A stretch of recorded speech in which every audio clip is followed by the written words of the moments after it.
Definitely made the weather vane, and that's one of the blocks we're going to be treating today. So the weather vane row has 5 blocks in it, right, that are 12 inches, so that equals 60 as well. Then you have sort of the spinning pinwheel. It's wheels. It's actually called wheels. It's a fun block. Very, very cool.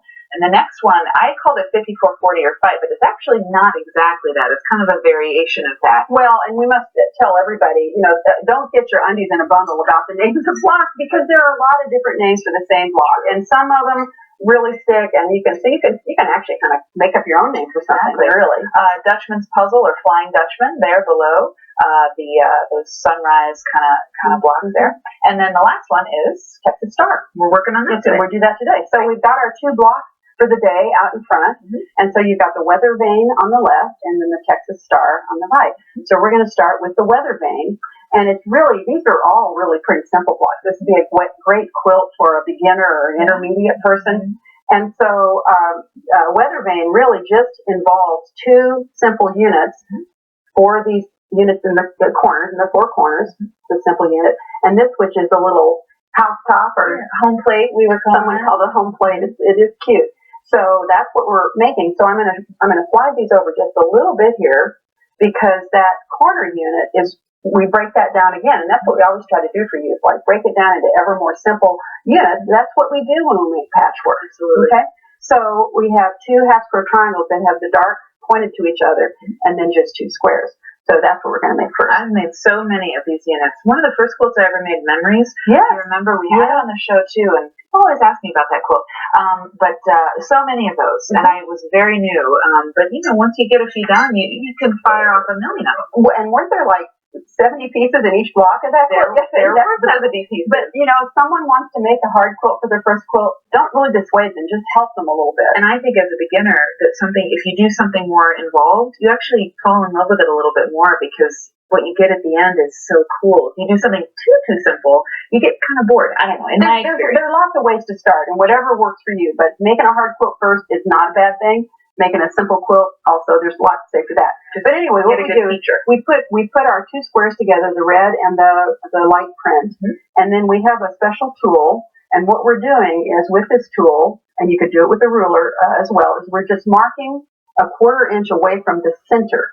So you can also do this by drawing a line point to point and sewing a 1/4 inch away. But this tool gives us sewing lines, which is kind of nice to have. Yep. So why don't you join those pieces, Mary? And you're going to sew on the line on both sides. Okay. And rather than sewing off, I can just turn a corner and not come off my piece. And probably, if we were making a quilt, we'd be firing a bunch of them through there and chain piecing them. But often on the show, what we want to do is, get one unit made. And if you want to sew just a scotch toward the center, that's not a bad idea, because you're going to the thread always takes up just a little bit. We like to use a thin thread.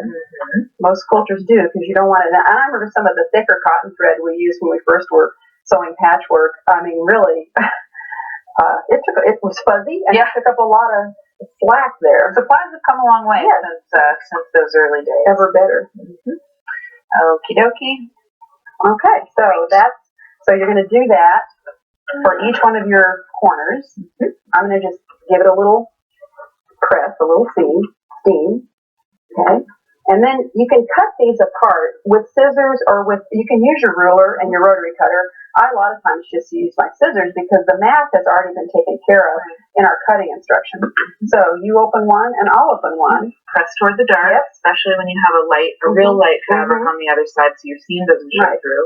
So we've made those. Now, before I do this, though, I would want to press them, not just finger press. I would make a bunch of them and then take it to the pressing surface and sit down and just snip, and eat chocolate candies between every one.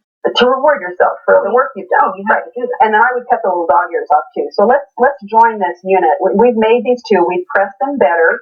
We've cut the little points off. At some point along the way, I cut the dog ears off. I don't usually make a production out of it, but eventually I get them cut off. So now we're going to put these together, and you probably will want to chain these. And instead of sewing on the line this time, you're sewing a 1/4 inch seam. Don't forget to move your needle if you've done that. I love a patchwork foot. Do you sew with a patchwork foot? I do. Yes. And patchwork foot is a foot that has a little guide on the side. So this time you're not watching your light. Oh yeah, I'll turn that off. That little bean. You know how to not look at it, but you know. Yeah. Maybe. I mean, how do you know? I get very distracted. I'm like a crow with silver or something. What are those birds like get distracted by shiny objects? Yeah. What did I hear someone say? Some cute expression. Okay, now this is the next one, and we feed it in this way, but you might want to just like turn it over, and so you don't bump into that. Okay. I don't know if that's what you would do, but yeah. Well, I'd do it if you were watching me, or if millions of people were watching me. All right. And this is sewing a scant quarter inch. And people always ask, do you sew a scant or do you sew just a straight quarter inch? And as long as you're consistent, I think. Well, and I think you want to measure the results and make sure that you are, you know, that your patchwork's coming out the right side. That's the main thing. Okay, so we would press toward the dark on this one. Because I'm going by my guide here, my block that I know is right. And then we press this, and we press it with the iron, make it real nice. Wait a minute, but don't you want to nest your seams? Yeah, I probably do. You're right. So that means we're going to press toward the light this time. And that's the thing. You know, people say, don't you always press toward the dark? But sometimes you don't, because it's more important to have your seams nest. And I do agree. And fabric is, you know, pretty good quality these days. It's thick enough. Well, and plus you're going to have batting under there, and that's going to, it's really the problem would arise. And this, I'm glad you're getting into this. The problem would arise if your seams weren't even and you had red peeking out there. So accuracy leads to all good things. And so your accurate cutting, accurate sewing is you don't have to worry so much. So I think whenever there's a rule, like a rule of thumb, like toward the dark, it's really good to think, well, why is this rule? Where's it getting me? So, and how can I break it? And how can, and when is it important to do? So let's just go ahead. I think we have time to go ahead. Well, I think we don't actually, because we want to make the other unit. I would try to sew through that. Yes, right. Indeed. Okay, right there, and that makes a unit like this. Okay, the other unit, and I'm going to bring my pieces and parts, and you can put that over there. Is that the little house top unit starts with a square, and we put our white square on our light square. We've drawn a diagonal line. We're going to sew just a hair off that. Pretty sides together. And fold that back, because we have to put this side on before we can put the other side on. Yes. I'm going to put them right side together. Okay, so I have one where we've already done that. I'm not sewing this. Because we've got another block to make. Much to do today. And so here's one where we've already done the sewing, so I'm going to take that away. So here we've sewn. We're going to press it. And this is, we talked about this before we rolled camera, is that you want to finger press it. And if you've had your nails just done, it really helps. And we want to make sure that this lines up, because if you sew wonky, and it happens, then you need to take it apart and sew it again. And I think on these units, I've made so many of them too. I mean, you make the same units a lot in patchwork, which is nice. But pressing is really key with these. You have to really be careful, because you can, if you don't get right up against the stitch, you can have like a buckle here. I mean, your pleats, that's what it is. A pleat, and it goes weird. You've sewn it right, but it doesn't go. It's the pressing, Don't smush it too much, but just get it. And this one's perfect. This one's coming out just perfect. So I can go ahead and cut this off. And here again, I'm going to use scissors. But if I had a whole pile of them, I might put them on my mat and use my, it might depend on what music's on the radio, what I felt like doing. So now we'll take our other side, and we put it on here, and I think, just give me a second here. Sure, I just want to eat a boss. No, you can boss me too, because you're great.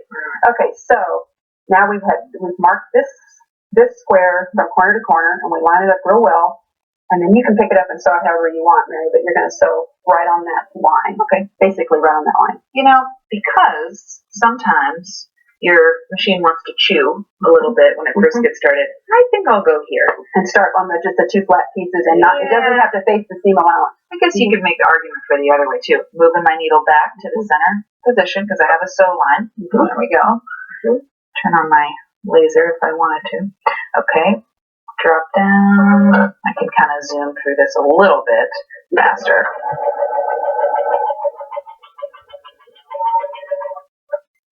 But not too excited. Yeah. Okay, great. Okay. For you. So here again, we're going to press out.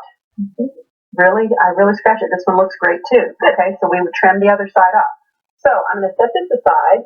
Yeah, you can clear the table. Clear the deck.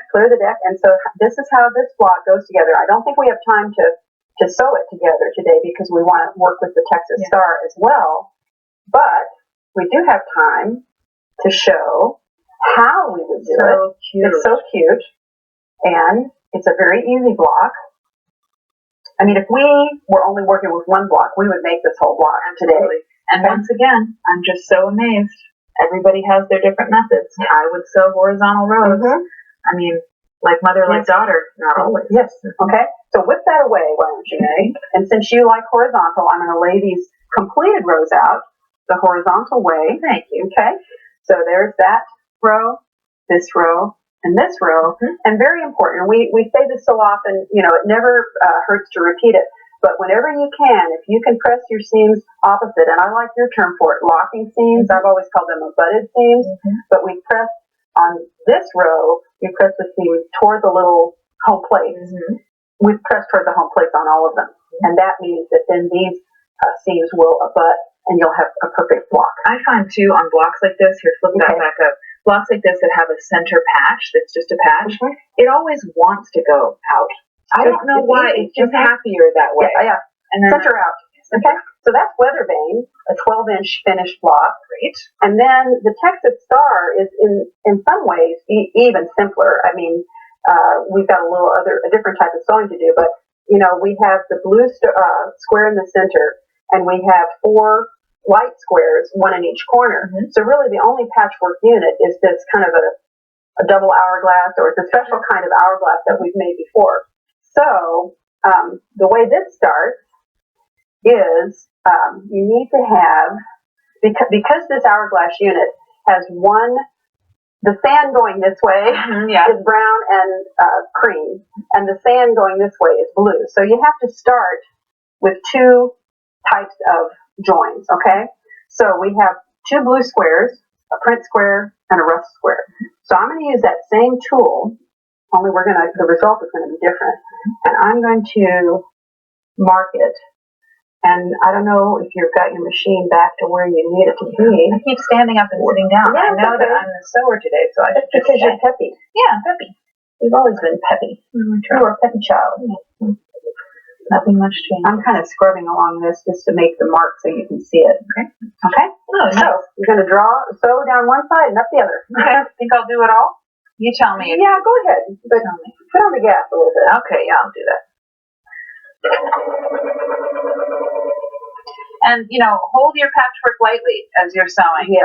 You know, just keep your fingers lightly on it. You don't have to smush it, and you don't want to push it. You're just sort of, don't smush it or push it. No smushing and no pushing. Because if you do, you're going to knock your pieces off. Cattywampus. This is the weird vocabulary. Well, my mother was from Mississippi, so cattywampus was in her vocabulary. She also said when she was annoyed with somebody, I'm going to jerk a knot. Yes, I'd like to do that. Okay. And I want one more stitch. Yeah. Okay. So she was full of great expression. She was. Brown. Those Southerners. Yes. But anyway, if you just, hold it lightly, because the feed dogs of your machine, that's what takes the fabric through. So don't worry about it. It's very highly engineered. So the chill. Okay. So we've got one unit that you just sewed, and then this is the other kind of unit where we've got the brown and the blue. Okay. So I need that one. Oh, yeah. Okay. All right. So I'm going to press them both just a little bit. Okay, and this time I thought just for variation, I would use my rotary cutter, and I'm going to split down the middle because it's kind of too much work to cut all that way with scissors. It's a laziness factor. Marianne Font, lazy. We were laughing at a quilt historians meeting this week, and there was this postage stamp top, and it had like 1 million pieces, and it wasn't quilted, and nobody got it. I'm like, she was too lazy to quilt it. No, I mean, it's a postage stamp quilt. Yeah, it's just what it sounds like. I mean, no lazy person would ever make it. It was hilarious. Yeah. Anyway, so now what we get is 2 big half-square triangles that are different. We've got the 2 different combinations, okay? So I'm going to take 2 of them, because the neat thing about that, tell them what's so neat about it, what we're going to get when we do this. You know what I'm talking about? Yeah, we're going to get all 4 of our hourglass units through this method for each block. So each block has 4 hourglass units. We're getting them all right away. We're producing everything we need. It's producing it through this. So you can see we've got these two contrasting little burst-ed seams. Okay. So then I like how you talk about it. How we're going to blue to blue, but you also called it something else. Anyway, so because we pressed towards the blue both times, when we put these opposite ways, they abut. Okay. And have I got one that's marked already? Let's just quickly mark this. Okay, same. Yeah, there's one over there, but okay. How's our time coming? Yeah, we're doing okay. I don't think we should sew any more long seams. So. Okay. So we're going to do this. I just drew it around my finger. I do that all the time. Okay. So I've marked that, and I've got one here where we have marked and sewn. Yeah, let's do that one. And so, but the only thing it looks different because you can mark from either side. Yeah. So we marked on this side. Okay. Okay. So we mark it same that Mary did. She sewed down each side, and now put my safety glove back on. I think this is a rotary cutting one. Yeah. Because it's too long.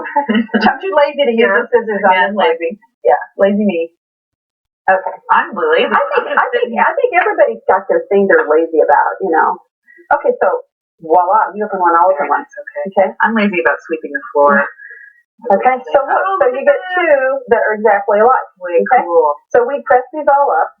So let's do our same thing. And then trim the dog ears. You're going to lay it out. I was talking to someone earlier about how I trim the dog ears off before I sew the unit to something else. You know, yes. That's the rule of thumb. You can trim them whenever you like, but before you sew them to something else. I don't want to make a separate task out of it. Is what it is. I do it as I'm going along, just like you like tidy up the house as you're going through doing something else. Okay, so this is a little floppy. That's okay. We also have, through the magic of preparation. Yes. Okay, so whip it away. Whisk it away. And here we have we're going to do horizontal again in honor of you. Thank you. And this makes the Texas Star, which is a beautiful block. And you know, the Ohio Star is very similar. I make a lot of those. I'm making a big quilt with Ohio Stars. And the difference really in that is just that your hourglass units don't have this center different color. But this is wonderful because it makes that square and a square. What happens if you do? Oh no, I was going to turn around. What happens if you? Now. This is that's how new blocks get invented. It's when if it looks good. So we've covered 2 of the 6 kinds of blocks that are in our row quilt. And just to show you how fun this whole concept is, we've got a little baby quilt on the wall here. And, you know, so you can apply the same method. I mean, you know, say 2 aunts were 2 sisters, their third sister was going to have a baby and you wanted to make a baby quilt and you live far apart. You could do the same thing where one made one kind of row and one made another kind of row. And another time that this would be a good project or another opportunity you could do something like this is with a guild challenge or a guild opportunity. All kinds of ways. Or for a charity quilt, you know, you could get one done pretty quickly. And we talk about sometimes, you know, mixing blocks with other people is sometimes kind of hard because one person's quarter. You want to pick your friends when you do these kind of things. Right, but because of the row quilt is each row is like sovereign, right? It's contained, so you could really avoid some of those problems by having one person do one row and the other. You need them to square up, you know, by the end, but a little bit. You got to do a little checks and balance along the way. But this has hourglass units, a 9 patch or just a checkerboard, just squares, and then through the middle of the pinwheel with a stripe that really makes it look like a pinwheel or a candy cane. It's really cute. So let's revisit our big quilt. And it's a great example of just a multicolored, multi-fabric scrap quilt, but it's under control, and I think I think everybody's going to like all the blocks that we make in this quilt. I think so too. And there's one other thing I thought is important to point out: that blue border that you've got in between the rows. I think it's really important because otherwise you'd start getting some funky shapes between your blocks. I really think it's important to pull each row out with a border like that. And you can call it a spacer. It's kind of what I think of it as a spacer. And then that same blue, dark blue, is a spacer border on the outside as well. So that adds continuity to the quilt.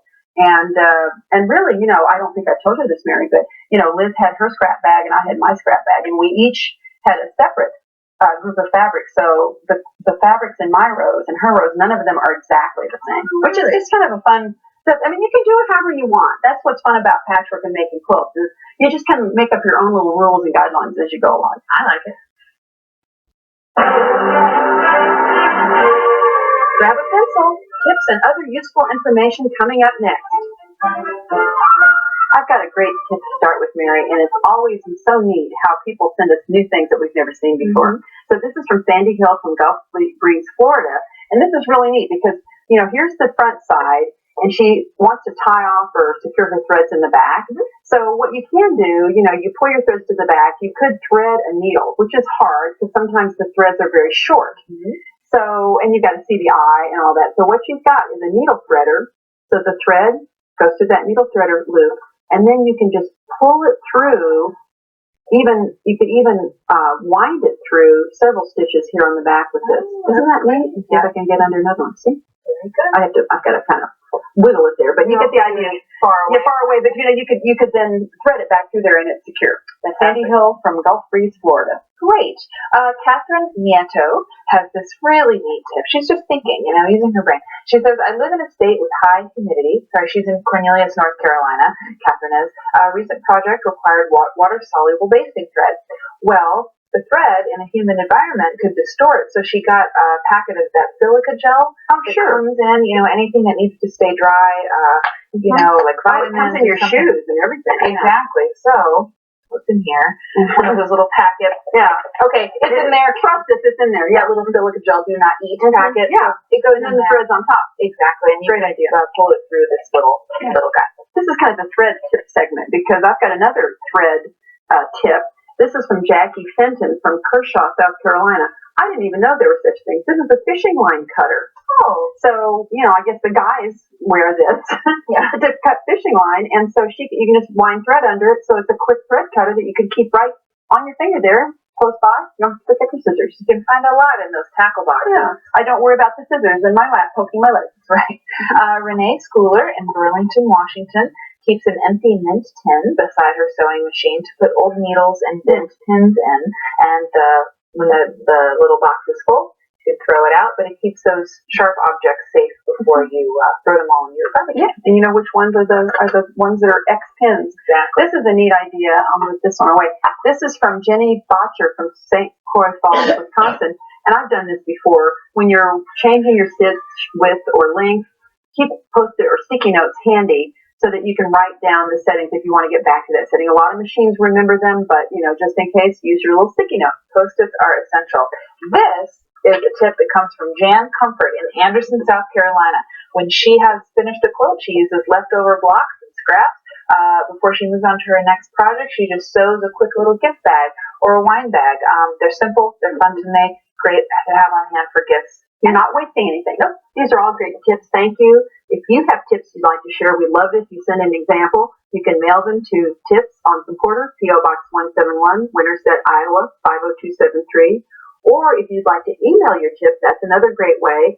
Go to the tips section of our website, fawnsamporter.com, and you can email the tip. You can send a photo if you like. If we use one of your suggestions on a future program, you'll get a 1-year subscription to our magazine, Fawns and Porter's Love of Quilting. Mom, I got you something. Thank you, Mary. See you next time. Additional quilting ideas from Marianne and Liz are available in Fawns and Porter's Love of Quilting magazine. A 1-year subscription contains 60 or more projects, easy to follow step-by-step instructions, and our tips, techniques, and shortcuts. In addition to the magazine, you'll get a